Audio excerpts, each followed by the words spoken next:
A very warm welcome to all of you guys joining us on this Saturday night because we're going to be previewing the second part of our mega preview heading into the ODI World Cup. And I can't wait, guys. Honestly, it is just not even days away. I would say hours away if you look at it from that context. My name's Avnish Hegde, and I'm, of course, doing this one from the comfort of our office because I want to watch certain things on Saturday Night Football, if you guys know. I'm Nikhil Popat, always swanky in the blue. He was part of the preview yesterday, and if you guys didn't check it out because it's almost 1,000 views and running, and we've, of course, gained a lot of subscribers from that too. A man who was just doing his beard, looking dapper, Gurkirat, who has a quick chug of water. How are you, my friend? Because there was a little bit of concern about you heading into the show. Yeah, not keeping well. That could mean that you might just get short answers, which you've always been looking for. The throat's definitely in a very bad shape, and fighting some fever. So let's see how it goes. Okay, God bless, and hopefully you get better soon because the World Cup, like I said, is fast approaching. Akshay is in shape, hopefully. Touch wood, because you're going to be in travel, son, with me and the rest of the crew. How are you feeling on this Saturday? Because are you doing this from the comfort of your girlfriend's house? What? I stumped you. It's a game of cricket. Stumpings are First, allowed. I'm More than one stunned. dismissal in one ball. Exactly. I'm just stunned. I was like, okay, मैंने orange पहना है, Netherlands के बारे में कुछ बोलेगा, कुछ नहीं, सीधा Direct, full man. You got toss to भी go नहीं for the था throat. यॉर्कर को ऐसे भाई You go. साहब. Listen, I share my birthday with Curtly Ambrose, so you know I can kind of be deadly if I want to. All right. Let's just go to the preview straight up. Let's go to the preview straight up then. Like you guys have seen in the thumbnail, it is England, Pakistan, and Netherlands that we're going to be previewing today. And I can't wait because Pakistan, there's a lot of chat about them. England, the defending champions, of course. And we'll start there, not to forget Netherlands. And, of course, Akshay is dressed in a Netherlands-esque T-shirt. So he will be, of course, donning the Dutch today. Right, we'll start with England because, look, it was... blessing in disguise that they didn't have to bowl in that sweltering heat in Guwahati. We're shooting this at the time, of course, that India-England will probably be a washout. But what else is making news from the English camp? Now, we understand that Jos Buttler had a lot on shoulders to make a pivotal call, which was Jason Roy and his omission. And of course, in came in Harry Brook, and people can't blame that particular choice. It just goes to show how much the depth is in English cricket. We'll talk to you about the squads and the fixtures and all of that. And wow, it's just like hit me hard in my swanky headset, that sneeze. By the way, keep your comments coming through as well. I'll start with Akshay here, and then we'll go on to Nikhil's SWOT analysis and his best 11 and everything. England, how scared should the rest of the world be when we take a look at them? Very, very, very scared. They are definitely the team to beat, according to me. Especially their batting, man. Oof, wow. You just look at that lineup and batter after batter, they just keep coming at you. And don't forget, their bowling is no mug either. Their pacers, Gus Atkinson is definitely one to look out for, someone I'm actually keeping a keen eye on because I haven't seen him. I wasn't able to follow the England-New Zealand series just as keenly as I would have liked to. So very, very, very compact lineup. They've pretty much got options for everything, be it spin bowling, be it all-round options, be it pacers, be it death bowling, be it new ball bowling. They've got it all covered. So yeah, definitely the team to beat. Absolutely. Nikhil, quickly, what is the chink in their armor? Where can teams target them? The bowling, and the all-rounders. They are always good on paper, but there are things that they will want to go their way. They'll probably outbat oppositions. That is probably going to be their plan. So I think bowling is where I hope teams will look to target them. Okay. Short, sweet answer there. I was just peering to the screen because Netherlands, Australia has kicked off. You guys tuning in, you maybe have to put your laptop and, of course, watch the preview as well. Gurkirat, England, and I want to, of course, just talk to you about the fixtures because there's some absolutely lip-smacking fixtures, one of which is India at Lucknow. And that's, I don't know how you see it, but talk to me about the rest of it. I know they play the opening game in Ahmedabad, but if you're an English fan, you're looking at Bangladesh, Afghanistan, and South Africa, you can get points there. Yeah, even in Lucknow, we may not be entirely sure if that turns out to be a pitch that grips. And even if it does, it's not that you can say that England will definitely lose that game because England then have three spin bowling options in Rashid, Moeen Ali, and Livingston. And a lot of these English players have the experience of playing on Indian grounds. And when we talk about batting, we talk a lot about Stokes, Bairstow, Harry Brook, and everyone else. But David Milan's going to hold the key on such pitches, and he's done that, and he's done that across conditions.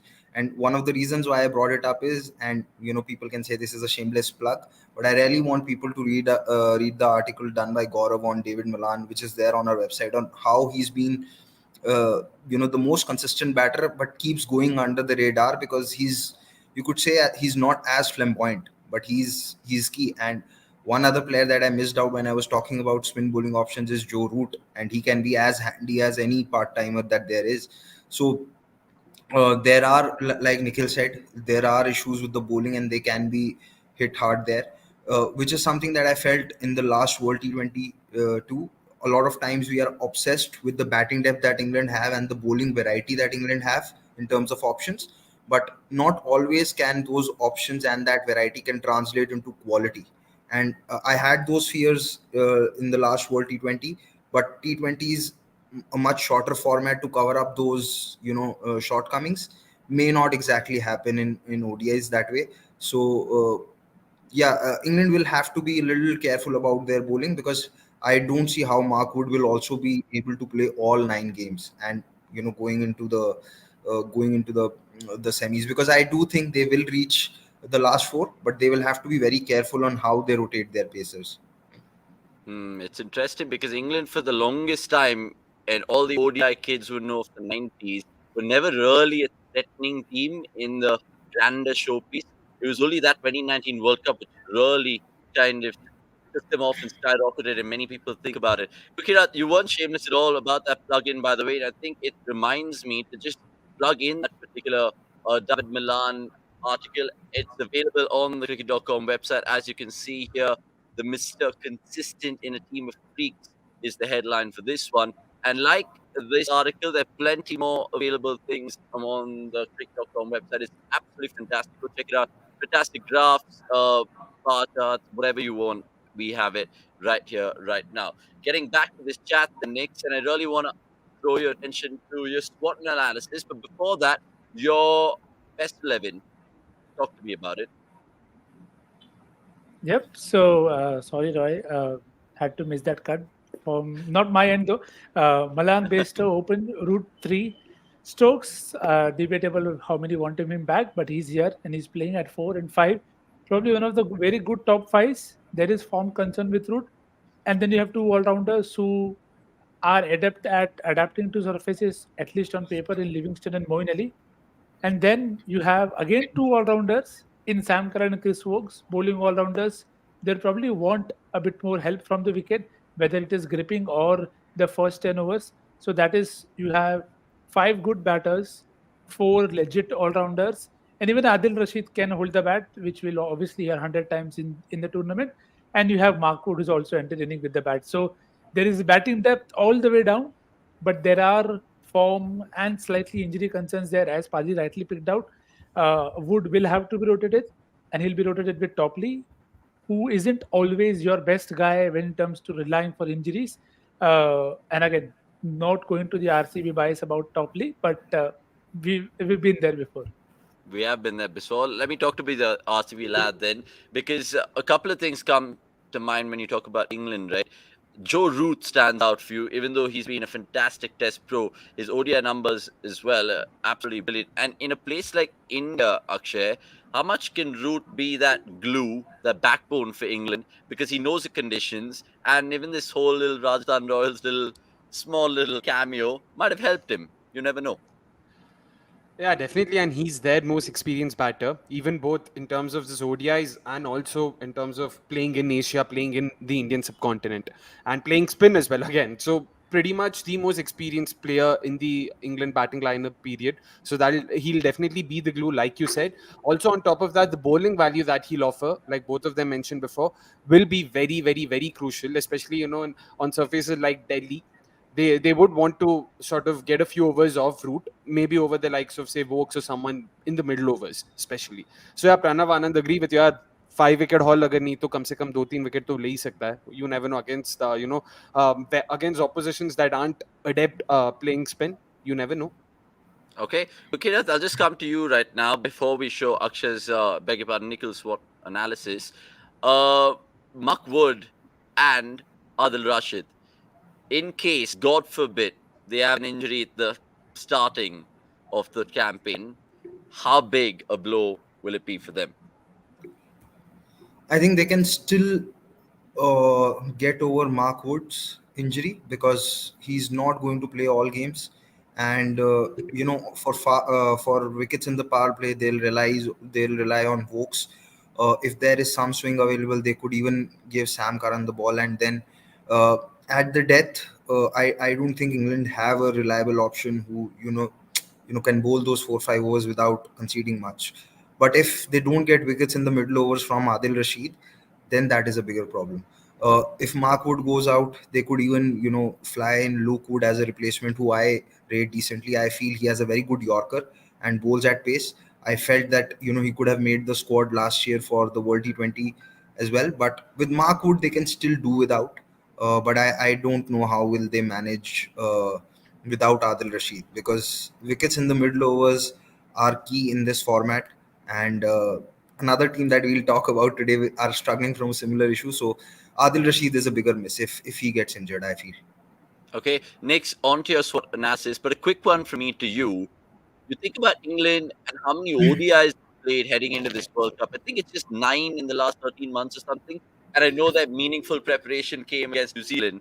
But does that really matter for someone like them who obviously go into this tournament as favorites, defending champions, and all of that tags?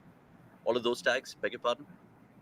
No, it does definitely, and it is something that we discussed in one of the previous discussions that getting ODI ready is different. A lot of these sides, a lot of these squads have played a lot of T20s, so it's easier for them to switch to that format without much of a preparation. But that's not going to be the case in ODIs. Today itself, at the start of the video, you discussed about them having to bowl in that heat, and that would have really sapped and tested their I don't know, jet lag, if you can call it that, after that long travel. But it is something that we've discussed in the past. Teams will be wary of. You'll not want to have your bowler swelter and break a lot of sweat in those conditions, because you have to remember there is that injury concern with Wood, that you don't want to lose him to conditions.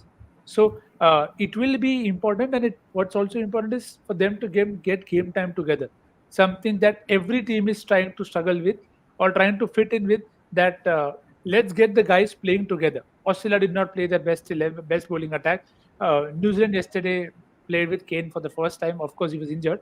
And then today also in the Australia game, you see Carey and Inglis and Smith batting in top three.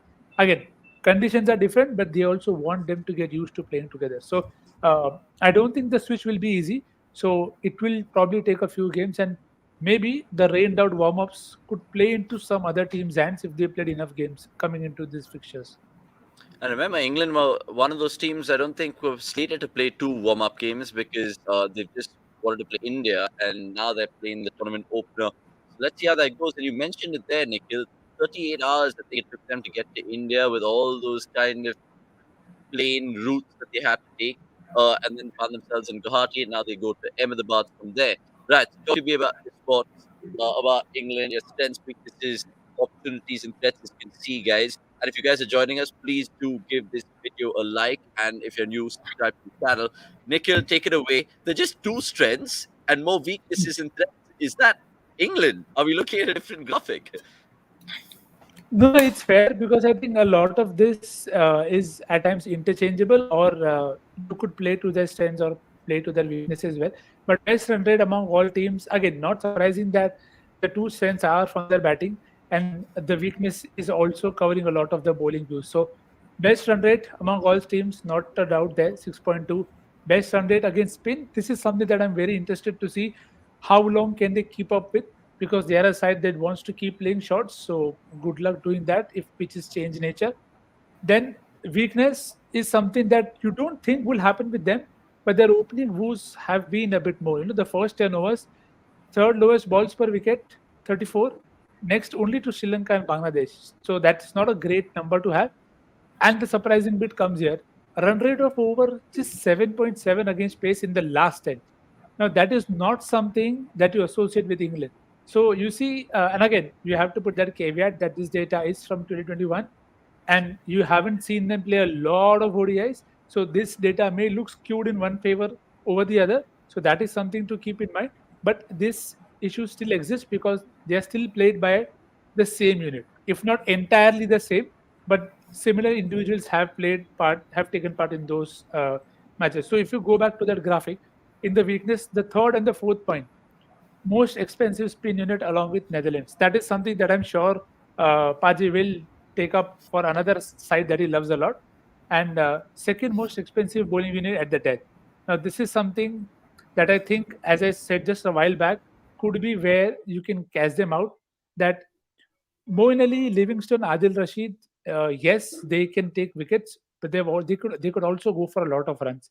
And if you see their records very this year, it's not too many. Like Rashid is taken what in 7 games he's taken 15 wickets, which is good, but he's not going at a rate that is controlled. 6.1 is not a good rate to go at. Maybe again depending on conditions and how you want to look at it. And same is the case with Moeen Ali. Moeen Ali has taken 6 wickets in 7 games this year. Again, his strike ignore rate is 5.7.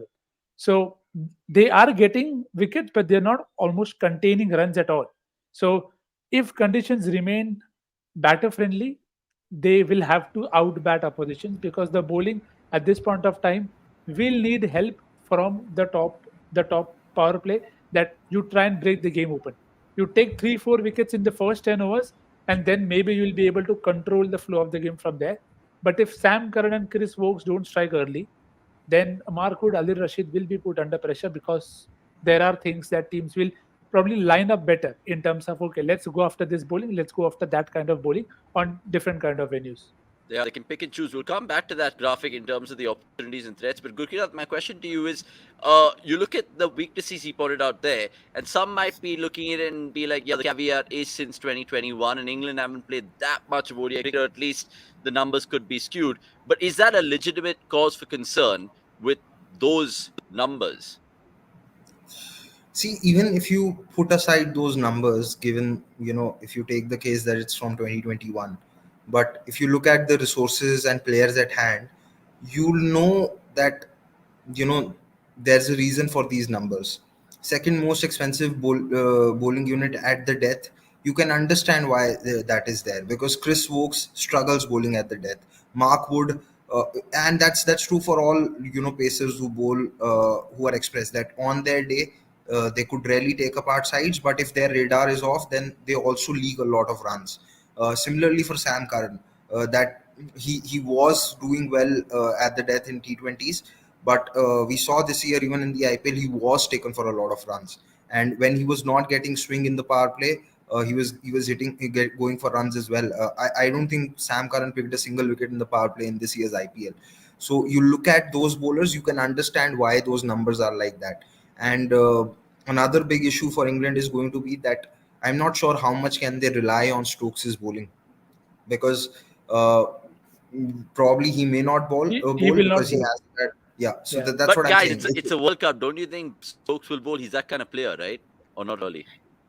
We really don't know, because given how in one of the Ashes tests he pretty much overbowled himself and was bowling on one knee, and I don't think he's bowled enough in these, or bowled at all in that New Zealand ODI. So a lot is going to come down on the shoulders of Adil Rashid and Mark Wood. I think a venue like Ahmedabad or a Dharamshala is best suited for England, because it will have that early swing, which someone like Chris Wokes can really take advantage of to the very last bit. And then once that pitch flattens out, it becomes a batting paradise, and then on those pitches England batters can really go for it.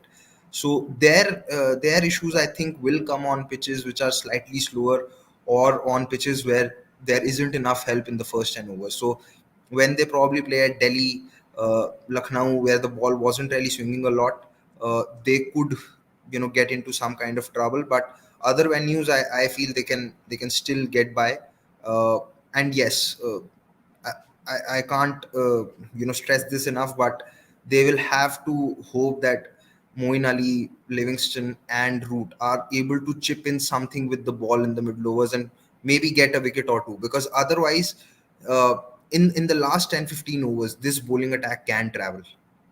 They can travel, and I think that's a very good point that you mentioned there. But they have so many resources, Akshay. It's insane. We go back to Akshay's, beg your pardon, Nikhil's 11, and I want to know if you disagree with any sort of position here, or do you think, look, this is a well, solid, rounded 11? On paper, yeah, it is as well rounded as it can be, and yeah, I do agree with both Nikhil Bhai and Gurkiraton. You know how, yeah, they do look like a very solid unit, and but yeah, you never know because all of these names, in theory, they should work, but you never know. Livingston, Ali, Root, I how mean, much of Akshay, sorry to disturb you and interrupt you, but look at that 11. Essentially, everyone can bat. We've seen Mark Butt tonk it in the Ashes as well, and 9 bowling options apart from Milan. I mean, 8 essentially. Butler's not going to bowl. Butler, Bairstow, and Milan. Everyone else bowls. It's ridiculous. Yeah, but that's not what you need in ODI cricket, right? I mean, that's not the only thing you need in ODI cricket, right? Hmm. Like when it comes to spin, one reason that one factor that I feel could play a very important role is their defensive bowling, or rather their ability to bowl defensively. Because all these spinners in the middle overs, there will be a time and the phase when all you need to do is just hold and end up. And barring Root, I don't know if the other three, including Adil Rashid, have it in them to bowl defensively. All of them are bowlers who can go for wickets and runs at the same time. So, which is where it becomes even more crucial that they understand what they're expected to do. And having not followed the New Zealand series keenly, I actually want to know from Nikhil Bhai if he did. Like, was Adil Rashid also used at the death, or was he used entirely in the middle overs? No, I don't think you saw a lot of that. And I think again, it is it is a series that they wanted to try a lot of different people. Yeah, So most of the times you had Potts and Scrimshaw and true, those true, true. during those things. So yeah. So yeah, Okay. then that's another factor, right? Because if Adil Rashid is going to ply his trade mainly in the middle overs, then it becomes even more important that he understands what lengths to bowl defensively. Of course, he is an excellent wicket taker. 15 wickets in 7 games, like Nikhil Bhai mentioned, is decent enough. If you're averaging more than 2 wickets a game, I'm happy with that. So let's see how they're able to do when it comes to defensive bowling. I'm really keen to see how they go about it in the World Cup. I mean, I'm fascinated to know all your predictions and MVPs, but before that, we'll of course go back to that opportunities and threats bit. And you guys have mentioned it throughout subtly as well. The fixtures are definitely going to take a toll. So if you guys are just joining us, these are the fixtures for England. And as you can see, a lot of traveling involved. Ahmedabad, then Dharamshala, then Delhi, then they go to Mumbai to play South Africa, then they go south to Bangalore, then they go back north to Lucknow, and then they finish, of course, as you can see, against Pakistan in Kolkata. And that too promises to be one hell of a game. Right, next, take me back to those opportunities and threats then. And opportunities, again, it focuses, I'm guessing, on what we've been reiterating: spin and travel. Yes, and just to answer also, just adds to this bit about those spinners are expensive. They have third best bowling average. That's Mhm. also because you see the New Zealand series, they had Livingston bowling at the end. So sometimes you feel with England that they are a side that really proper Jai Matari is what they believe in, and which is fair.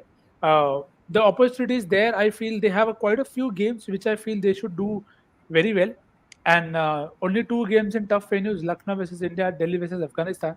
But again, here the India game might be tricky, but I feel versus Afghanistan they should definitely outbat Afghanistan, if not outbowl them.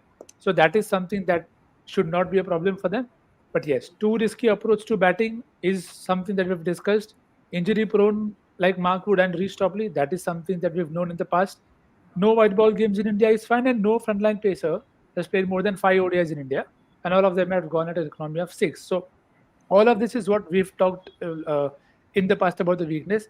I feel they still have 6 games that they should do well, and that is New Zealand in Ahmedabad, Bangladesh in Dharamshala, Afghanistan in Delhi. With the again the point being batting them out, they should do better versus Sri Lanka again in Bangalore. They should take care of Netherlands in Pune, and I expect them to do better than Pakistan in Kolkata. So there is where I feel they have 6 games out of which they should need at least 5, and I think that should leave them in a very good space to take care of the South Africa game in Wankhede, India game Lucknow, Australia game Ahmedabad. So Hmm.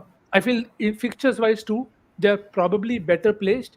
to make the most of Ahmedabad, Dharamshala, Pune, and even Bangalore. To be honest, because you see the kind of, sometimes it's a bit sticky, so you have the all rounders who can come in and then get the ball to do the job. So maybe the venues helps them, but I'm expecting the tougher games to give them a real picture of what to expect in the knockouts. Okay. Just one thing though, the Dharamshala game against Bangladesh. If Bangladesh actually bowl first, it'll be very interesting to see because Yes. Bangladesh have a very, very, very good pace attack. We discussed this yesterday, and if Yeah. they're able to trouble the England batters, I don't. I feel Bangladesh has enough batting potential to be able to, face or handle England bowlers once the flat. I mean, once the surface flattens out. So Yes, that, I think the key aspect there is once the surface flattens out, yeah, because if it doesn't, that is tailor made for England. So I think in the entire setups of the SWAT, I feel their batting has to carry the bowling. To put it yeah. that way, if they are able to bat well, their bowling will be able to defend the par score or the above par score that they get. But if the batting doesn't do well and they are probably under par, then I think the bowling will have to step up a lot more, and the onus will lie on Livingston, Moeen Ali, and Sam Curran, who at times not somebody that you feel they're always consistent. So the variance, the high variance, the volatility there will have to reduce. And as Padi said, the usage of Sam Curran or Chris Wokes or Moeen Ali Livingston, it will have to be very spot on, because teams will come better prepared because they know this is their weakness. Just another thing that I want to add over here is that this team, we could see that this team would prefer to chase. We might see other teams wanting to win the toss and bat first, because they might think that second innings the pitch might get slower and they may not be able to chase those total par totals or above par totals. But this team, given their batting depth and batting quality, they could more or less opt to chase many times. And that point, another point is that I think what worked in Australia for them was that the longish boundaries helped their bowlers get away and allowed them a bigger margin of error. In India, we don't have as big boundaries. So if it is not Sam Curran's day or if it is not Moeen Ali's day, they could really travel. Okay, I love how he said travel with both his punchlines. It's brilliant. So, Paj, give me a prediction then for England. Will they defend their World Cup, or is that too ambitious, even as good as their squad looks? Or what are you thinking? Prediction and MVP, please. Defend, I'm not sure. They'll need someone to do the role which Liam Plunkett did for them last time around. I'm not sure who's going to be that. Ideally, you'd want Mark Wood and Adil Rashid to combine together, but there are too many ifs and buts over there. So they should reach the semis, given how their fixtures are. Would they defend or not is difficult to say. Uh, the venues, whichever they play at, whether it's Kolkata or Mumbai in the semis, or then Ahmedabad in the final, again should help them. MVP, uh, I'm I'm looking at two players who I really think can make or break their tournament. Uh, it could be Joe Root or it could be Liam Livingston, because I've been harping on this for quite right, while whenever we have talked about any team that batting at 5, 6, 7 is important. I feel this tournament could be that tournament where Livingston can take that next step. We know he has the game against pace. We know he's improving against spin, but sometimes, as we have seen in the IPL and otherwise, he doesn't really give himself time. He's too eager to take the attack to the opposition and ends up attacking his negative matchup. If he can avoid that temptation, the pitches are going to be good enough and there is going to be enough run scoring opportunity for him to then then attack those bowlers. And he had one very good innings versus New Zealand. I'm forgetting how many he scored, but it was a good innings. So I'm looking at Livingston or Root, one of those two, to also chip in with the ball. So one of them, difficult to pick who it can be, but I feel one of them doing well would really help England. Okay, Root, Livingston, top four. Akshay, how much do you echo those thoughts? Because even Cricket Tashan and all the other guys in the chat are hinting at top four for England. You can't put it past them, but can you? In terms of making it to the semis, yeah, they ideally should. But will they be able to defend their title? I'm not sure of that. I mean, like we've discussed before, knockout games mein kuch bhi ho sakta hai. So I'll just say they'll have a top four finish. And MVP, yeah, Livingston. very good shout. Even I personally think he's someone who will be very key. But I'm going for Bairstow simply because Livingston mentioned why for the sake, like, and also because up top, David Malan, we've already spoken about him and what he does and what he brings to this top order. But Bairstow will hold key in ensuring that the power play doesn't go, sort of without any impact. So ensuring 10 overs, may they consistently score above 55, 60, 70, it'll be on Bairstow.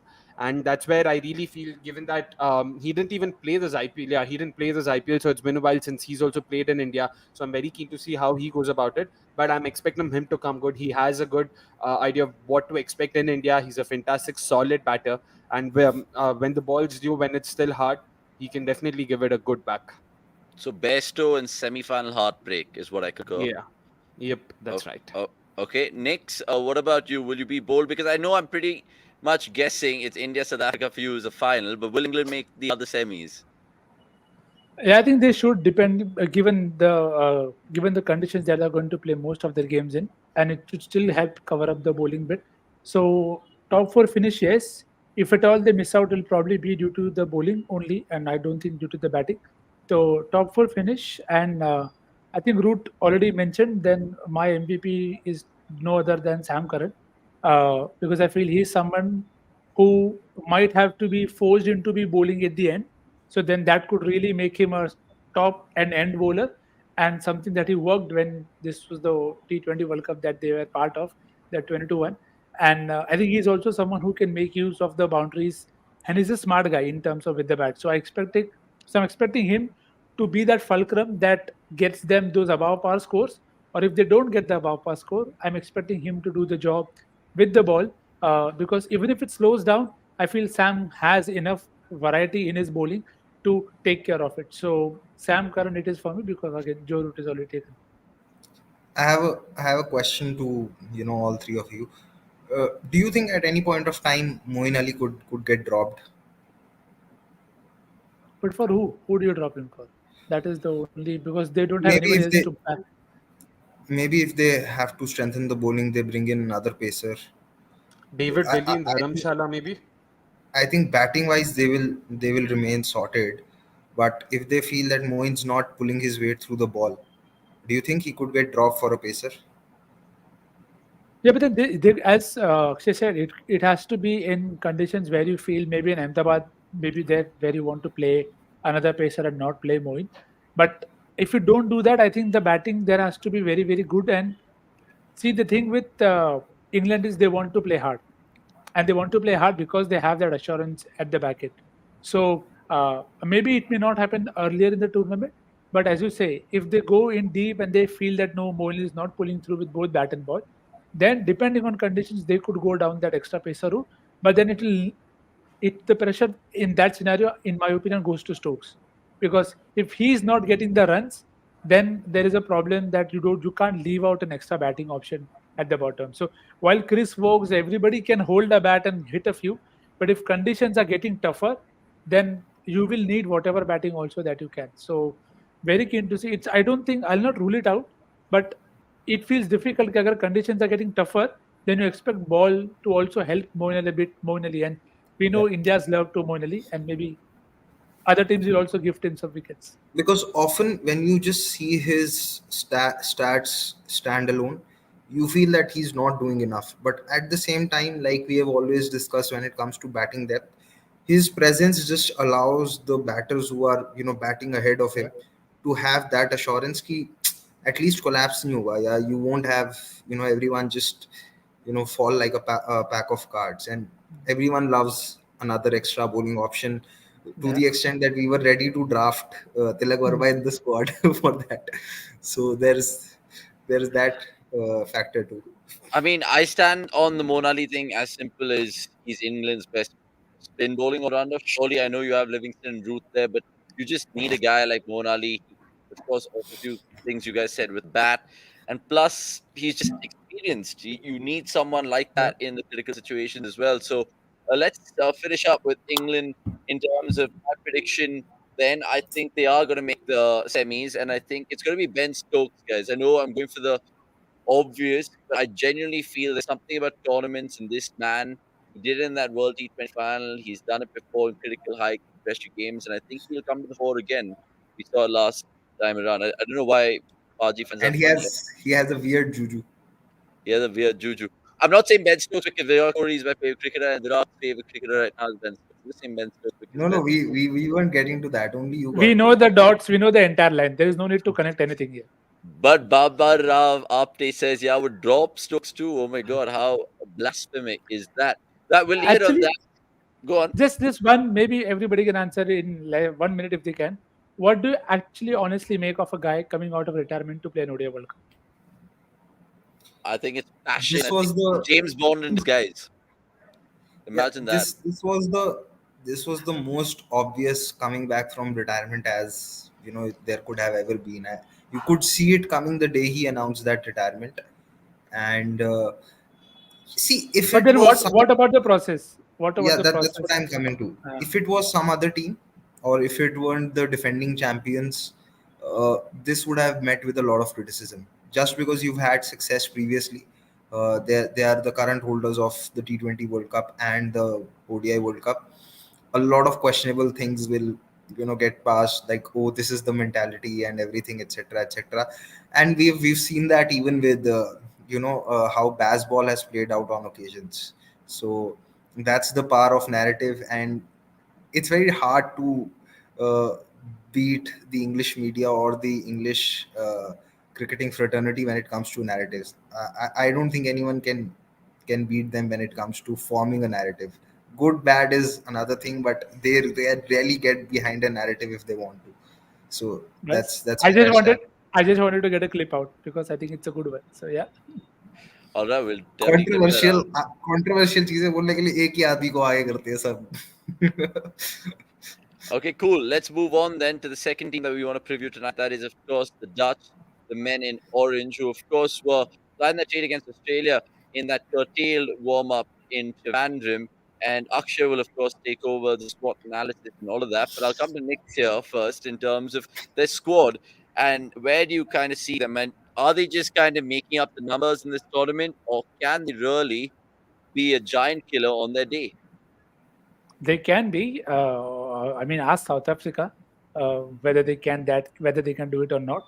And I think their success also recently in the qualifiers as well tells you that they have the skills. They've learned the harsh lessons from their losses in the past, and that is something that you see in their lineup. Also, there's a lot of experience in terms of people who played a lot of 50-over cricket, and that is what I'm banking on.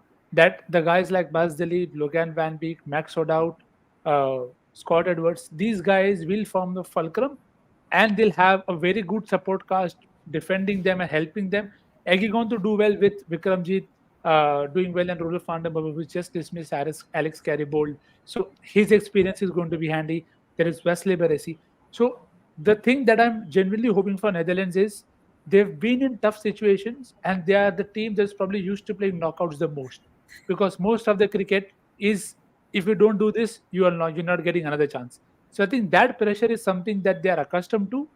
Yes, they will be challenged by teams when they come up against a very good missed spin attack or a guy bowling well on his day. But I am genuinely hoping for them to put up a good fight in every game that they play. And again, this tournament to me is not for them in terms of wins. I'm looking at new heroes, new stories, and a lot more competitive and very good performances coming out from them as a unit together. And it's a really fantastic article. I think Pranmod, our writer, has written on cricket.com about Netherlands, and they went to Alur for a camp prior to the World Cup as well. Gurkirat, I'll come to you right now, but before I do, I'll put up that squad graphic again. But what's making news in their camp in terms of the Netherlands? Well, you can read it on cricket.com right now. Like I just said, that Alur particular camp, whether it served them well or not, only time will tell. But let's go back to that squad of theirs, Gurkirat, because you saw them live, didn't you? In Sydney, India, Netherlands, in the T20 World Cup. Yeah, I did, and I'm And actually who's their best player? And talk to me about this squad, please. Sorry. so I think Scott Edwards for me is their best batter versus spin. Whenever I've watched him bat, so many times I've seen him get past the 50 run mark, and he's someone who can really play spinners, square of the wicket quite well. I think Vikramjit Singh's also going to be a talent for the future. The way he's been able to play pace, you know, he has that left-handed elegance through the offside. He has some shots, can maintain his shape quite well. Against spin, I've sometimes seen him struggle. And in the qualifiers, the way Wesley Baresi was batting in that Super Six game versus Sri Lanka, I think if he had not gotten run out that day, maybe even Sri Lanka could have struggled to reach the finals, and we could have had Zimbabwe and Netherlands in the final of the qualifier. So and I don't think you cannot talk about Logan Van Beek after the kind of performance he had versus Scotland. So there are players who can turn up on their day. I am really hoping that they do one better than what Afghanistan did in the last World Cup. Afghanistan had 3 or 4 close games. I hope England are able to take out one win from Netherlands are able to take one win from somewhere. It's ironical that I mentioned England because eventually one or two players of that Netherlands squad could end up going to play for England. But yeah, I'd really hope that Netherlands do well. And yeah, Wesley Baresi was here last time when England were again England, when Netherlands were in the World Cup in 2011. He was there. So was Roloff van der Merwe. So yeah, hopefully they could go back on that experience and do something special. uh, what Netherlands' good showing could do for this World Cup is that it could really talk about the value that Super League was bringing to the associate teams. So really hope that Netherlands are able to take at least one win out from the 9 games, if not two. I mean, it just makes you think because the Netherlands are, let's face it, in place of a mighty West Indies because they knocked them out in that Super League qualifiers. And otherwise, it would have been the West Indies and we would have been talking about them, but it wasn't to be. But their campaign, Akshay, starts off, of course, against Pakistan in Hyderabad one day after the tournament opener. Can they perhaps do the unthinkable and turn Barber and Co over in their very first game, or do you think that's wishful thinking? It's still a bit improbable, but yeah, it's a pretty decent shout compared to their other fixtures because Pakistan again does not have that threatening a spin attack. Gurkirat will of course delve into it deeper when we talk about Pakistan, and that's been Netherlands' Achilles heel in terms of playing spin in the middle overs and even at the death. They've really struggled. We'll talk about it when we do the spot, but that's sort of been a point of difference, so to say, against the other teams that'll be playing in the World Cup. Pakistan not having that. On top of that, Netherlands have a more than competent pace attack. I'm really looking forward to seeing them do well, especially in venues like Hyderabad with the new ball. There will be a bit of zip. The venues also, I mean, the boundaries also aren't the smallest, so it'll also give them some more support. So yeah, definitely. It. I mean, I wouldn't say it's all Pakistan, but yeah, a Netherlands victory is still a bit unlikely. Okay, let's see how the men in orange go about their business. Before we come to Akshay SWOT analysis, please, of course, like this particular stream and subscribe to the cricket.com channel. We're building up nicely the World Cup. We have a lot of plans coming your way. And of course, we do have a show tomorrow as well, and day after, and the day after that, and of course, throughout every day. Tomorrow is India's review along with Australia and Sri Lanka, 7 p.m. And of course, if you guys are joining us, do so tomorrow as well. Going back to that particular fixtures, Nikhil, where do you stand in terms of the venues suiting them more than the venues going against them? See, I think they have enough options to use conditions. I think what they have to just do is be smart, which is something that I'm hoping that they do, as they'd have Australia 66 for 3. Again, the point here that I'm trying to make is different guys have struck, and that is something that I'm looking at from them in terms of Hyderabad.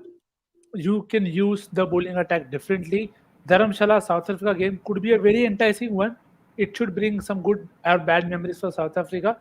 But Lucknow, Delhi are the two games where I'm just hoping that they don't run into a rampaging Zampa or a Thikshana Pathirana special, because those two games could be really hard unless they get right with the bat. So as Akshay pointed out, I'm relying on Scott Edwards and Max O'Dowd to really be the guys who play the long innings.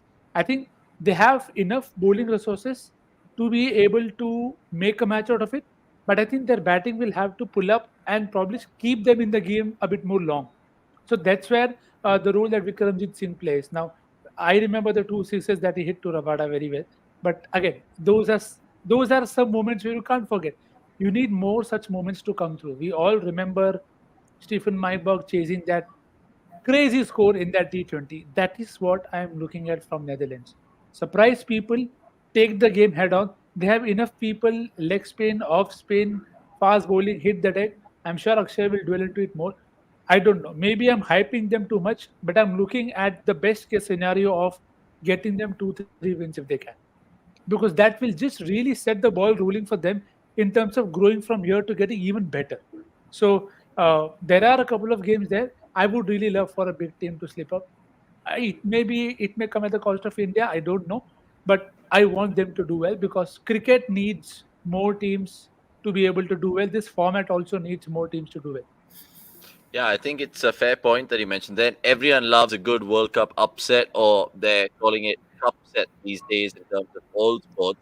No Harun, one's calling it. uh, It's only what you. word No is one else is calling it cup cup set. set? It's a word in the FA language. Look it up. Anyway, Harun Iqbal going on to say with Pakistan, you never know a fair chance for Netherlands. I don't know.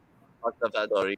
I don't know why we like throwing daggers at you. But Akshay, going back to your sport analysis then, of putting it out there for starters, you can explain to viewers why they're not just the beating boys in this World Cup. They're definitely not just there to, make the numbers like you mentioned before. That's 100% sure. So in terms of their strengths, so we've mentioned Max O'Dowd and Bash the lead here, but there are a lot more players than just that. Teja Nidamanuru, he made his debut earlier this year. Very keen to see how he goes about it. Colin Ackerman, he wasn't available for the qualifiers because he was busy with the Leicestershire club during county cricket. He's one more name to look out for. He, in fact, if I'm not wrong, was also the player of the match when Netherlands, had that upset over South Africa last World Cup. Fantastic batter, also offers more than decent off-spin bowling in the middle overs, so that'll also be very handy for them. So again, multiple individuals who can offer those handy knocks, handy cameos, and also go beyond that on their day. So in terms of options, they have a lot of all-round options. In fact, they battle number 11. Ryan Klein at number 11 can bat. Paul van Meekeren has already shown that he can bat. They've got Aryanda, they've got Shariz Ahmed. All of them can bat. They have no pure bowlers, so to say. At best, you can call them bowling all-rounders. So that's how good. That's how good in terms of depth they are. So multiple spin options. They've got Shariz, they've got Aryan, like I've already mentioned. They've got Colin Ackerman. So and in terms of medium pace options, they've of course got Basilid, Logan Van Beek. Of course, he will be their new ball bowler. Vandermove, how can we forget him? He's also there. And to be honest, Vandermove even batted as low as number 10 in a couple of games last year. And this is a guy who's batted at number 4, number 5, even in IPL. I know it's been more than a decade, but yeah, goes on to show that they're sorted in terms of batting depth. They're sorted in terms of having decent bowling options. And now going back to, if you could go back to the SWOT graphic, Avnish. So yeah, I don't think this is Netherlands, Avnish. He's just messing around. या एक second के लिए मैं डर गया अरे इतना अच्छा कब हो गया भाई no worries. So yeah, in terms of weaknesses, one thing they'll really struggle with is batting in general. Basically making the jump from associate cricket, from playing against associate nations to playing top tier cricket against test playing nations.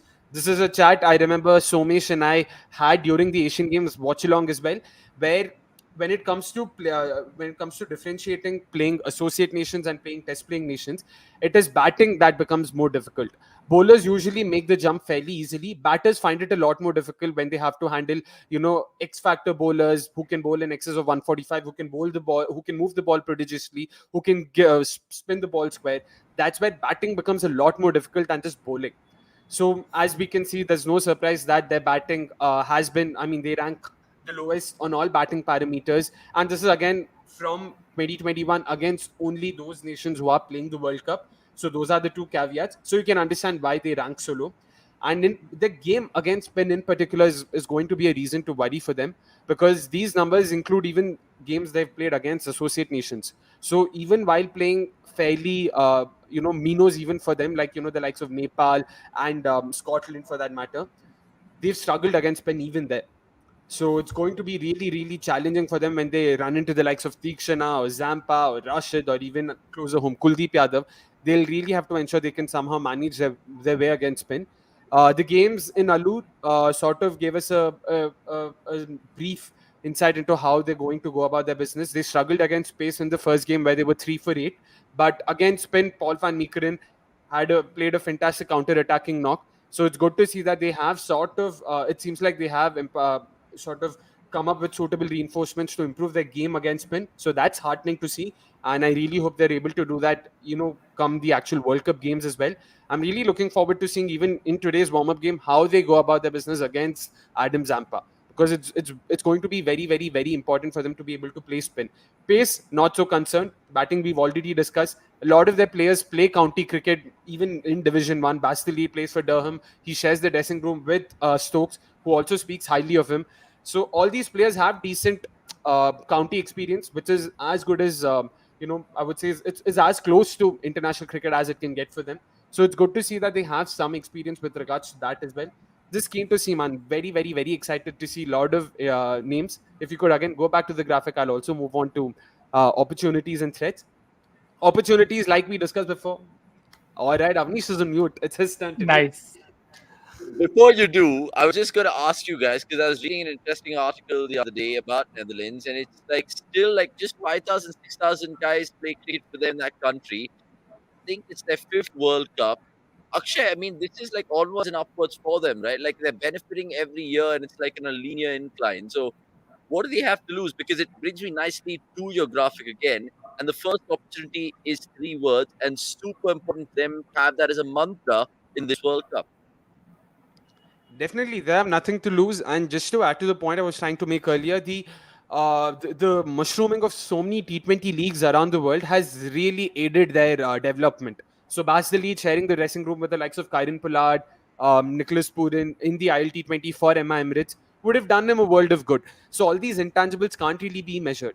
So it's definitely onwards and upwards, like you said, and I really hope that's the case. So there is nothing to lose. They've, in fact, not a lot of people, including their own teammates, including their own management, expected them to be here above the likes of Zimbabwe, West Indies, even Scotland for that matter, who really seemed like the team to beat from the associate circuit in the qualifiers.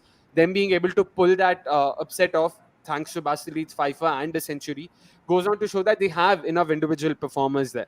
And one more opportunity in terms of the fixtures is the fact that 5 of their 9 games come in relatively pace-friendly surfaces. And in the remaining 4 games, 2 of them come in Lucknow, which has a relayed surface. So the jury's still out on whether it'll be spin-friendly like we saw in the IPL, or if it aids a bit more, if it aids pacers a bit more. So that'll also be interesting to see. The 5 games they have 2 in Dharamshala, they have 1 in Ahmedabad, they have 1 in Kolkata, they have 1 in Bangalore. So all these venues where the Pacers will have a lot more, can do a lot more. Paul van Meekeren, again, my personal favorite. I'm really, really, really looking forward to seeing him. He's also played the CPL before. He's a proper hit the deck bowler, has a very nice action, excellent run up, was very good even in the World T20, and unfortunately missed out for them because he had county commitments. So him and Colin Ackerman, both of them coming back into the setup, will be a huge boost for them. They unfortunately, the only threat, I mean, if you could go back to the graphic just to close out this conversation. Um, Yep. So in terms of threats, they've hardly gotten enough game time, which is very, very, very unfortunate. They've not played in India since 2016. They've not played an ODI in India since 2011, and they've not played any ODI in the last 3 months. When the next least number of ODIs played by a team is six. It's really, really, really unfortunate that this is the case, despite Ryan Cook making that plea, going live and telling that, we are more than happy to play any team who's happy to host us. Despite that, nothing happening for them. It's very unfortunate. And it'll definitely take a toll on them because, there's nothing like match practice. You can play as many nets you want. You can practice and prepare as much as you want. It's match practice that counts. And which is why those 2 games in Allur, despite them losing, would have kept them in good state. And one more threat, I would say, is the fact that they're missing out on, they're still missing out on quite a few first 11 options. Tim Pringle isn't playing, Fred Klassen isn't playing, Brandon Glover isn't playing. So all these names, ideally, if all of them had been there, if they were a proper full strength 11, I would have really fancied their chances to, get at least a couple of wins, if not more. Okay, so do I take your prediction next and your MVP? Because essentially, Do you think they'll finish last, or do you think they can actually finish eighth, ninth? The dizzying heights of seventh or eighth, like Avnish would put it. Probably, yeah. That's where I'm looking. I'm hoping, rather. I'm being optimistic here. This is more a wish than what exactly is going to happen. I'm hoping they finish at least seventh or eighth. Wins against Bangladesh, Afghanistan, and potentially even Sri Lanka. Although the game's in Delhi, so it won't be so easy. So at least I'm hoping for a win or two. And in terms of MVPs, yeah, Paul van Meekeren, like I mentioned before, very, very, very solid option. And in fact, when Pramod did that fantastic interview with Saibrand Engelbert, guys, do please, please, please check it out. Fantastic interview. He's someone who played with Virat Kohli in the 2008 Under 19 World Cup. In fact, was responsible for his dismissal in the Dismissal. semi-finals. Yep. Exactly. And now, cut to 15 years later, where he stopped playing cricket, an MBA graduate who was just working, chilling out, doing his thing, all of a sudden, from nowhere, comes into the Netherlands setup, and now he's part of the World Cup. So really, really looking forward to seeing him in case he also gets some game time. He's in the same mold as Glenn Phillips. Bats, bowls, wicket keeps, a fantastic fielder, can do anything you want in the field. Proper team man. So that interview, again, another plugin, but make sure you do give it a check. Yep, there you go. So a lot of names, lot of all-round options, but my MVP would be Paul van Meekeren. Again, like I said, proper hit the deck bowler. So yeah, like I was saying, when Pramod did that interview, I in fact even had told him, like, because I wasn't able to go with him, do tell him that I say I hope to see him in the IPL. That's how much of a fan I am. So yeah, Just to add to that, you can obviously catch up the article. He's played Champions League as well, and in yep, Hyderabad, he's taken a in three for Hyderabad, exactly. versus Hobart Hurricanes. So Yep. again, just one of those things about players. I think you Google Seigel's his name, you'll see that catch that is made his Yeah, maiden yeah. name. But Yep. yeah, I think I'll not have more spoilers. Please go check out the interview and also check out the catch. Definitely, that catch versus Papua New Guinea was fantastic. Yep. He did have that three for against Hobart Hobart Hurricanes in Hyderabad. Their first game this time around versus Pakistan is in Hyderabad. is In in fact, their Hyderabad. second game is also in Hyderabad. So let's hope. It seems like the universe is conspiring towards something. Let's hope that's actually the case. Okay, next I'll get your prediction in a bit. But Gurila, what about you? And do you think Netherlands can upset anyone in this World Cup? So answer me that, and answer me the MVP, and answer me where they'll finish. Three questions for you. I think their MVP could be Scott Edwards. I'm a big fan. I I hope that he has a tournament similar to the one that Descartes had in 2011. Descartes had 200s, one against England and the other against Ireland in that World Cup. Though they couldn't win a game. I mean, they lost both those games. So hopefully, it's a change of fortunes in that regard. I was looking at the fixtures. I mean, they play Bangladesh in Dharamshala. Bangladesh have a good pace attack, so you can't really say that it neutralizes Bangladesh, so as to say. And then they sorry, okay, they play. Okay, I might have got this one wrong, but they play Sri Lanka and Afghanistan at Lucknow. Now, Sri Lanka in that qualifier, I really felt that Sri Lanka in that qualifier had a cheat code in Hasaranga and Tikshana. Now, one half of their cheat code is not playing in this World Cup, but Velalage is good enough. We've seen him in the Asia Cup bowl really well. So again, and not and on that pitch in Lucknow, I'm not really sure how much that they can really get on top of Sri Lanka. So Afghanistan remains the only other side, and Afghanistan have more international experience of playing at Lucknow than India itself, because Afghanistan played a home series versus West Indies in 2019. So yeah, I'd hope that they, like I said, that they're able to win a game or two, but realistically, yeah, I think they could end up having an Afghanistan like tournament from the last World Cup. Okay, and next we'll end with you. What do you think with Netherlands, and what is the MVP, please? I hope they get at least a couple of wins, and I'm hopeful one of those lot of polling options that they have will have a special day to take care of it, and which is why my MVP is going to be Max O'Dowd. I'm hoping he can continue the form that he showed in the last World Cup that he played, where he was among the runs, batting deep, and again he can take on spin and pace both decently well. So him batting deep in most games, I don't mind that. he has time on his hands as well to be able to pace those innings better. So hopefully, I don't want to say which place they'll finish. I just want them to get 2 wins, and yeah, that should be good enough for me for now. Imagine they upset South Africa again. Shub will be No, no, absolutely livid with it. it's like torn. I'm torn between whether I want them to upset South Africa or India. No, Oh, okay. both of them. किसी और को Both of कर लो them. चलेगा. 100%. Right, so Netherlands, I think for me, I really like Wesley Berezi. He's just been around so long. Hopefully, he kind of has a good sort of memory to take back to Holland after this particular 2 months. But the Netherlands will definitely fancy their chances. Yes, Akshay. Yeah, before we move on, I know I've been very passionate while talking about them. We haven't brought in their 11. Let's just have their 11 and then move on. No, We we have. did. We did. I We don't did. think I. No, I Yeah, don't think we discussed the 11. of course we did. When you were talking about all the options they had, we showed it. But we'll show it again. Talk to me about 11 then. All right. The reason I wanted that was because I highly doubt if Wesley Barisi will get some game time this time around. Colin Ackerman coming back would most likely mean that Barisi has to miss out. Teja Nidmanuru has done more than enough to not be dropped. Basilid, of course, offers fantastic utility with the ball. Scott Edwards, the skipper, Logan Van Peek, again, an all-rounder. So, unfortunately, he'll have to be, just sort of, what do you call that? Collateral damage. So yeah, he'll most likely miss out if Colin Ackerman has to come in, unless they decide to not play Colin Ackerman right now. So just wanted to put that out there. No, I mean, it'll be tough for someone like Berezi to miss out, even though he has that wealth of experience. But look, you've Could they called it in your 11 as well, which is fair. could So they yeah, drop? Yeah, could they drop Vikramjit Singh if he doesn't start off well, and then Mm, probably move everyone up a that's spot? too much of an ask. Yeah, yeah, highly I hope unlikely. not. I hope Yeah, not. yeah. They wouldn't because they also have that left-right thing going on, and this is something even Ryan Cook spoke about during an interview that he did with Pramod. So yeah, they have it's a fairly settled lineup, so I don't think they would want to tinker so much there as well.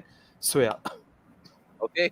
Fantastic job done with you gentlemen on Netherlands over there. And lots of people are slating me for getting a couple of things wrong with the like graphic and all of that. And they're blaming it on the United game. I mean, I don't want to talk about it right now. So, right, two done. And the final one in the Saturday preview, and that is the Pakistan cricket team and how they're going to fare because it's our first time there, of course, on Indian shores or soil, whatever you want to call it, after what, 7 years? The last time that they came to India was 2016. I think it's Babar's first visit to India. Even though I said that, so we should add another joke which I can't mention right now. But Thanks. what's in the news in terms of the Pakistan camp? Remember, Hassan Ali makes shocking comeback. Pakistan announced World Cup squad, and the big news was, yup, as you can see, Naseem Shah will miss this year's World Cup with that shoulder injury, and Fahim Ashraf has been dropped as well. So lots to talk about from a Pakistan perspective and discussing their squad right now. We'll get straight into it with Akshay first and foremost, even though Rukirat will be doing the squad analysis for the men in green. Akshay, everyone's kind of having Pakistan in their top four. Is that a fair choice? I mean, given how high variance the side is, it's just hard to predict, man. एक दिन आके India को कूट देंगे, दूसरे दिन आके Netherland से हट जाएंगे, पता नहीं चलेगा, और ये दोनों दिन एक ही हफ्ते में भी हो सकता है. That's how high variance they are. So I'm just sort of I'm not too sure how to sort of go about understanding where they'll finish or end up in this World Cup. I'm just too confused. Okay, we look at that squad then, Nikhil, and what really catches your eye? Because, of course, Babar is going to be the talk of the town. Many people think he's going to be the leading run getter. And then they, of course, have blokes like Shaheen Afridi, Mohammad Rizwan, who got some runs under his belt in the warm up game. Haris Rauf, we know what he can be doing out there. And not to forget a lot of other players like Shadab Khan. But do you think the ODI team ranking, like you see there, too, is vindicated, A? And B, can they really contend for the cup? Yeah, I think they'll hope so, and I think this is probably going to be Babar's biggest test as a skipper. More so because of the absence of Naseem Shah and the big gapping hole that seems to be very very obvious to the eyes of many watching the game. That okay, they are very very dependent on three pacers to do the job. Their spin department isn't taking a lot of wickets. So how does Babar get into this with okay, overs from Iftikhar, okay, overs from Nawaz, but Nawaz also hasn't taken a lot of wickets. Osama Mir takes wickets but does go for runs. Hassan Ali can have Hassan Ali is the epitome of what Akshay just said. He could go for 70 one day and take four for the very next day. So that aspect, the Naseem Shah gapping hole, even with him, I felt they were starting to get a bit more predictable in terms of how you want to play versus them. Yes, you know Shine will do the damage up top, but that's there with every team. With every team, you have to play out one of their top spearheads so that you can attack others. At this point of time, the problem for them will be if they mess up the first 10 overs, if Shine doesn't strike, what do they go to? I think they don't have enough threatening options. They could keep people to a slightly lower score if they want to, but I think teams are going to be more confident and they lead one of Hassan Ali or Mohammad Naseem Jr. to get into a top rhythm and take consistent wickets because I'm sure I'll not dwell into middle overs because that's where I want Paji to dive deep into that middle overs pool. So I think that's where the problem lies for Pakistan. Okay, I mean, Pranavanand also going to ask the questions. We'll, of course, bring these questions right after we get SWOT analysis and showing you the fixtures and all of that. But we'll go to that SWOT analysis and then we'll bring up the fixtures because what I want to allude to is Pakistan's strengths, Gurkirat, and probably you can shed more light on this.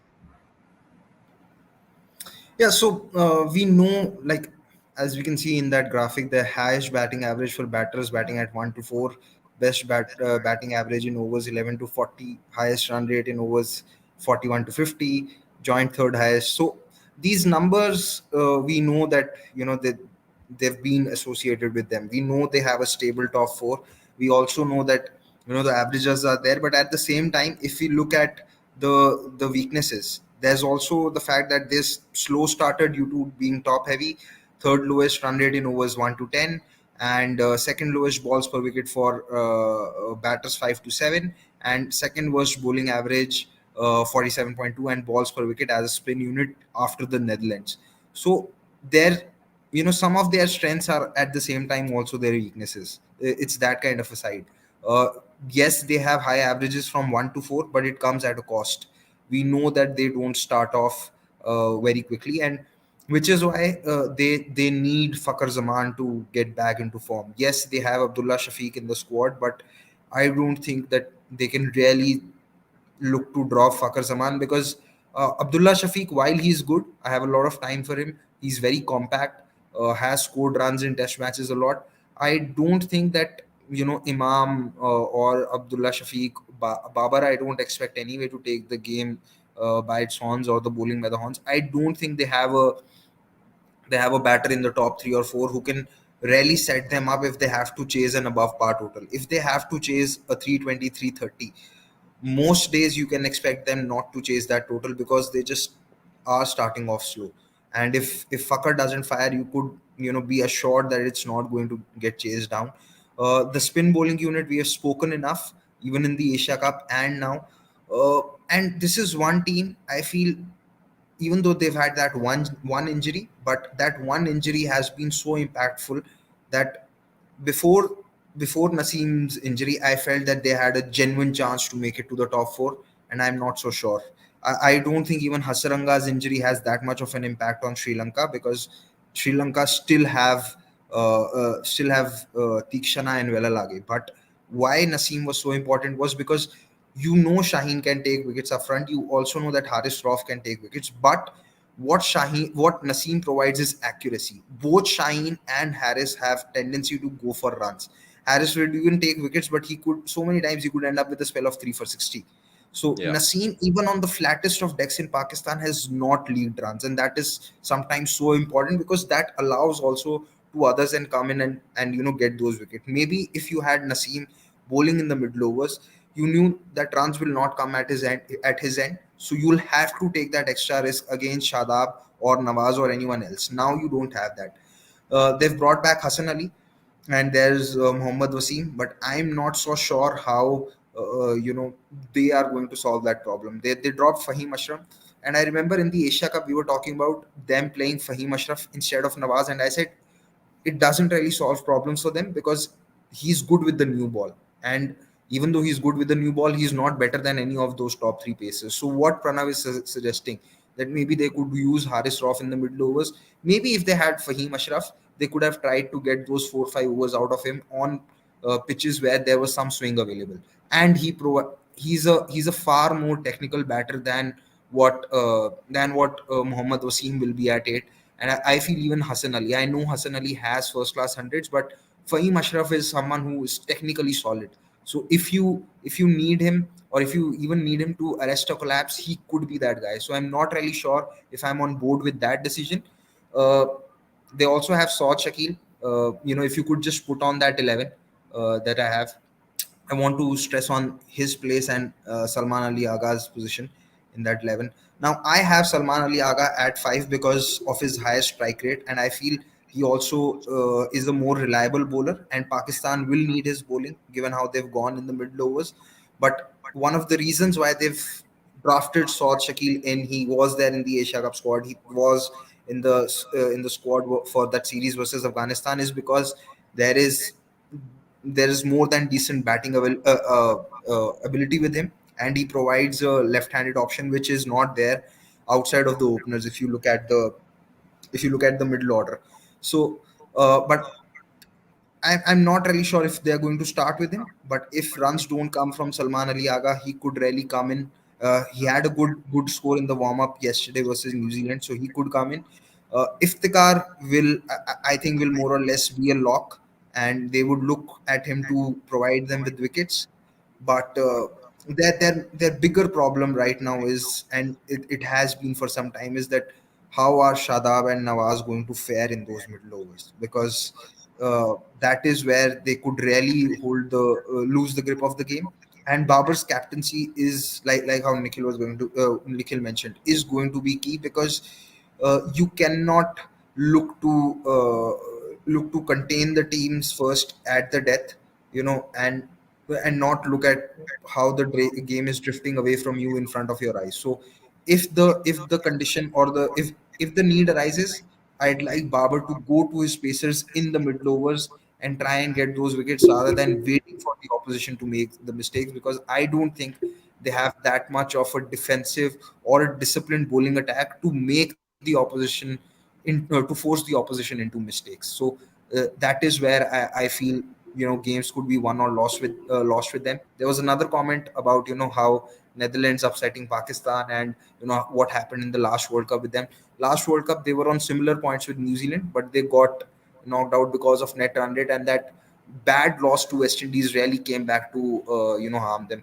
I don't think that they will be this close this time. I feel that Naseem's injury is going to be a huge factor, but this tournament could really be a legacy defining one for Babar. I mean, I think Babar as a batter needs to have the kind of tournament that Kane Williamson had in 2019, or what Shakib had, because uh, the biggest criticism of Babar the batter in recent times has been that he's done a lot of minnow bashing, he's done a lot of stat padding, and he's never really scored runs on the big day.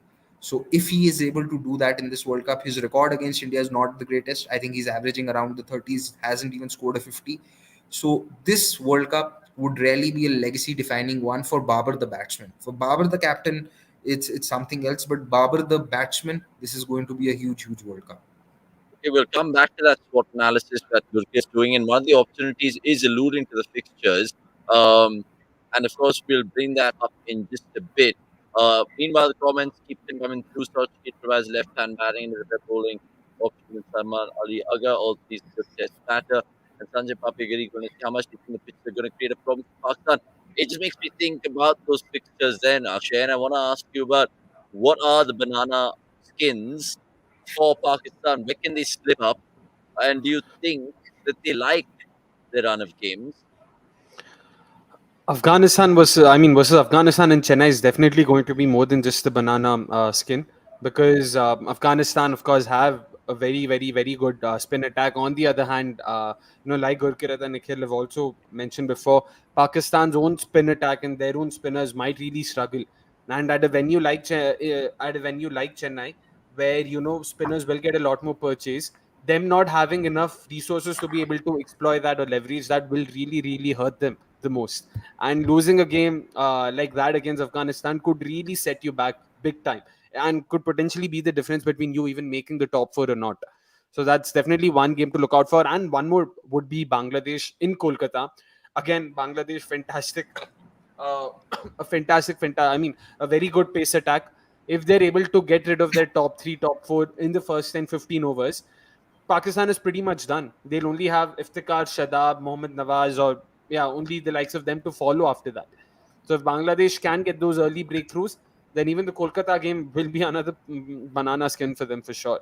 And we've already discussed the Netherlands game. So venue wise, yeah, they're really not sort of well placed, so to say. All the games that they'll be playing against supposed Minos or teams that they're expected to win will be in venues where their opposition would be better placed, the likes of Netherlands, Afghanistan, Bangladesh. So yeah, it won't be easy for them for sure. Nikhil, the obvious chinks in their armor is bowling because of Naseem's injury, and we just spoken about it really well. And of course, the spinners. Who's going to open their bowling apart from Shaheen? Is it going to be Shaheen and Harris, or do you see someone else? No, I don't think Harris and Shaheen will open. Shaheen will definitely open. Possibly Hassan to start because he also got some movement early on yesterday when he got Conway also out for a duck. But I think the problem with Pakistan is it's a thing that you don't want to ever happen to your side about being very predictable in both departments. At this point of time, what are their best scenarios? It's very, very obvious to the eye that they rely on these two guys with the bat, they rely on these two guys with the ball. And then that is a very tricky place to be in because it also puts a lot of pressure on the others because they know that, okay, Fakar is not scoring runs. If Imam and Babar get out early, what, as Akshay just rightly pointed out, what are you going to do suddenly? So it not only puts pressure on Imam and Babar to possibly, if Paji mentioned about lower strike rate, it could potentially make them change the way they want to play, which you hope doesn't happen. So I think that's where, again, this is because it's Pakistan.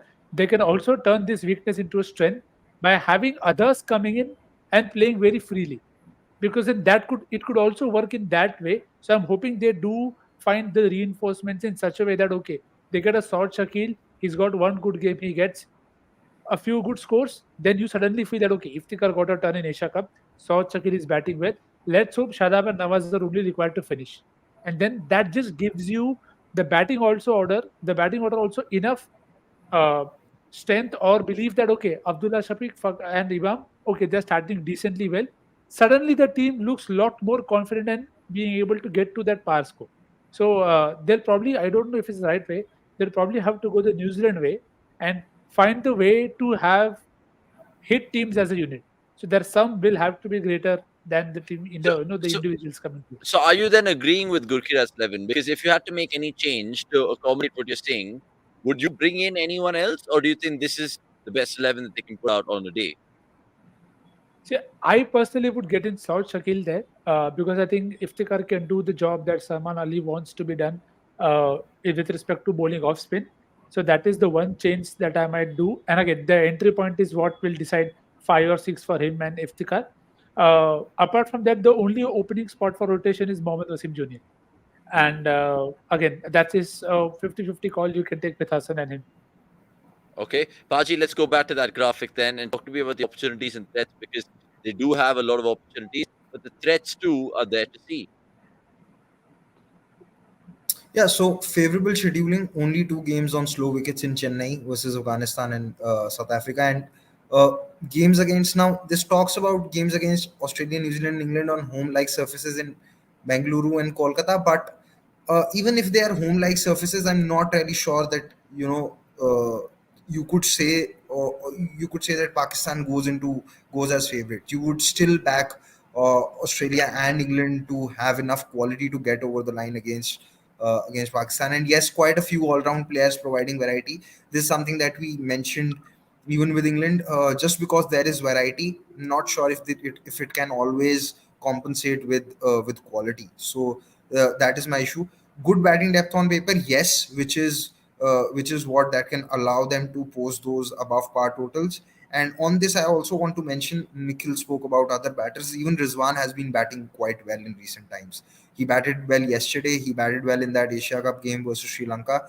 So Rizwan could really be that guy who, depending upon situation, can can decide if he wants to start off attacking straight away, or does he want to take his time. And he's been really batting well in recent times, so maybe that helps. Threats is something, Shadab Khan's form, we've talked about their spinners. Hassan Ali has played only 5 ODIs since 2020, last in 2022, over reliance on Imam, Babar, and Rizwan. So the Hassan Ali bit again, I feel that even though I had Mohammad Wasim Jr. in my 11, Pakistan could rarely go with them, because we have seen teams have a tendency to go back to experience. And Hassan Ali has decent enough experience. They could probably think that he was brilliant when they won that Champions Trophy 6 years ago. So maybe that is what they go back to. But and if Hassan Ali is there again, that also doesn't compromise their batting at all. Maybe you could say he's a slightly better batter than Mohammad Wasim Jr., because Mohammad Wasim Jr. is more of a slogger from what I have seen, but Hassan Ali can actually bat. So that would really help them. But I still feel this is a team that should prefer to bat first and then post those above par total, so that the opposition batters are forced to take those extra risks in the mid overs that could bring wickets. Because if they are batting second, just the way their openers like to set up the game and everything, they would be out of their comfort zone if they have to chase a total of 300 or more than that. So uh, yeah, I mean that Naseem injury is something that has really set them back in more ways than one. Yeah, I was just going to allude to that. That Naseem Inji, I would have loved it if he would have been part of this World Cup, because that's the thing, right? When you see all these tournaments, you want the best taking on the best, and that's a big blow to Pakistan going into this World Cup. Sanjay chipping into this conversation, saying the Bengaluru fixtures are interesting for Pakistan. Could get really bad that they're facing New Zealand and Australia over there, and Afghanistan and Chennai could be a nice challenge as well. Babar Rav Apte saying what you don't want to happen, it will happen with Pakistan, and lots of people having their own thoughts about the men in green as usual. Shipping costs too high, boy, going on to say, as Murphy Law dictates, anything can go wrong, will go wrong. So I'm back in Netherlands to knock off Pakistan thoughts. I mean, I don't know about that. Good to see you as well, Adyanan, in this mega preview part 2 of 3. And you go on to say the thing with Park is that they haven't been able to develop their bench. Main players have played every possible match that they could have played without trying out players probable of insecurity. Right. Gentlemen, let's just, of course, give our predictions and MVPs. Akshay, I'll come to you right now. Kudrat ka Nizam is a phrase going around. Will it be the case in India 2023 for Pakistan? Yeah, again, like I said before, I don't think I like my opinions have changed. I'm still just as confused. As much as I want to think and believe that they stand a good chance. The scheduling, like Gurkirat mentioned in the SWOT analysis during a SWOT analysis, it's very weird. It's almost like a dichotomy for them, where against top nations like England, Australia, and the likes, and even India for that matter, they play in venues where they can at least fight it out, and they're not really at a disadvantage against the opposition. But when it comes to the likes of Bangladesh, Afghanistan, and to some extent even Netherlands, they are in some sort of a slight disadvantage. So it becomes very weird. Like, we might potentially even see them, like I said before, them being able to beat the likes of England, Australia, and losing to the likes of Afghanistan and Bangladesh is not entirely out of the realm of reality. So I don't know. I'm just They, going to they, say, they, yeah, they did something similar last World Cup as well. Lost to West Indies, but exactly. beat England. So, That's why. but So I'm really not sure what is the ideal venue for Pakistan, because it's not that if they get a flat deck, their batters are able to bat teams out of the Dharamshala would competition. have been a nice venue to bowl in for Maybe Pakistan if bowlers. maybe if Naseem was there, yes, but in the absence of Naseem, there is no ideal venue for Pakistan. Also, I mean, on flat pitches, you can't say that their bowling now can be a huge differentiator because Naseem is not there. But I would still give, like, I think again, Bangalore comes to closest. Bangalore, maybe no. to be honest, Dharamshala against, if they were playing Sri Lanka, Bangladesh, Afghanistan, Netherlands, and Dharamshala, Shaheen and Haris would have also been more than good enough to be able to make use of whatever's on offer. Yeah, on versus those teams, yes, but I was talking about against the bigger teams or the more fancy Oh, yeah. teams. You would Yeah, still feel Bangalore. that there is enough quality for them to get past across Afghanistan, get past across Netherlands and Bangladesh. But with Sri Lanka, given how that game panned out, you can't be so sure anymore. True. Absolutely right. let's just finish up with our predictions and MVP. So, what are you going for, Akshay? Pakistan or prediction and So MVP? I'll say just about. I mean, I said sixth for New Zealand and fifth for I'm forgetting whom. I did say fifth for someone if I'm not wrong. Oh no, I said New fourth for England, so I'll say fifth for New Zealand. Pakistan. My bad. Oh Okay. wait, sorry. I've said fifth for South Africa already. So Pakistan seventh. Chuck it seventh because top three is very difficult. I don't know how will they make it in the top three. But that reminds me, who else would I place? So Yeah, that you're that you're expecting Bangladesh to make the semis. no. Yeah, So I see this change too. it. So I'm basically doing a Pakistan to Pakistan seventh position से सीधा उठा के अभी third position में डाल दिया. I'm saying they'll finish in the top four. अरे भाई पंकज त्रिपाठी सेम पोज निखिल भाई सेम पोज अबे साले सेम पोज एकदम same pose if our editor is hearing please cut करके वो थोड़ा मीम डाल के डाल दो भाई सोशल मीडिया पे but yeah I'm saying they'll One finish second. third. You can't go from there to, of I course, can there. What do you if mean? He's just Pakistan can do applied. that. He's Yeah, just applied Kudrat ka nizam. exactly. जब Something Pakistan खुद similar, कर something सकता similar happened not too long ago in the World है T20. They हाँ lost to Zimbabwe and then they reached they reached the finals. finals So exactly. इतना Okay, and तो your हम पे भी MVP? बनता है भाई. Your My MVP? MVP, I'm going for Shadab Khan. I really hope he has a very good tournament because it's going to be very, very important for Pakistan's sake that he does have a good tournament. So only for that reason, mainly for that reason rather, I hope he has a good tournament with the ball, with the bat. He's shown that he has the goods to deliver in the middle overs and even at the death. So yeah, he'll be my MVP, and I hope he does well so that Pakistan finishes third, and I become. I mean, I am vindicated. Okay. Uh, Gurkirat, you next. MVP and prediction time. Where will you finish? yeah, I think they'll miss out on the semi-final spot. Them and New Zealand could finish adjacent to each other, fifth, sixth, or sixth. Those fifth and sixth spots are for those two teams to take. Uh, MVP is a tough one. As much as you would want one of Nawaz or Shadab to do well and allow that team to punch above their weight or get together as a unit, I don't see that happening. Uh, I'll go for Rizwan as an MVP because I feel him at four could really be that glue between those explosive five, six, seven and that stable top three. So Rizwan at four, I feel if he does well and he's able to change his gears accordingly, could really help Pakistan. So Rizwan at four could be my MVP. Also, he is not as fascinated enough with the leg side as he is in T20s. In ODIs, he's still able to play through the offside. In T20s, he sometimes forgets it. So for me, Mohammad Rizwan. He's gone for the leg side merchant in Rizwan. Let's go and ask the fantasy merchant and Nikhil what he thinks about Pakistan. Where do they finish? You got one team in green finishing in the top four. Will it be two teams in green? Yeah, I think they'll narrowly miss out. I don't know whether it's due to run rate or probably something else, but I think they have a chance, as Akshay said.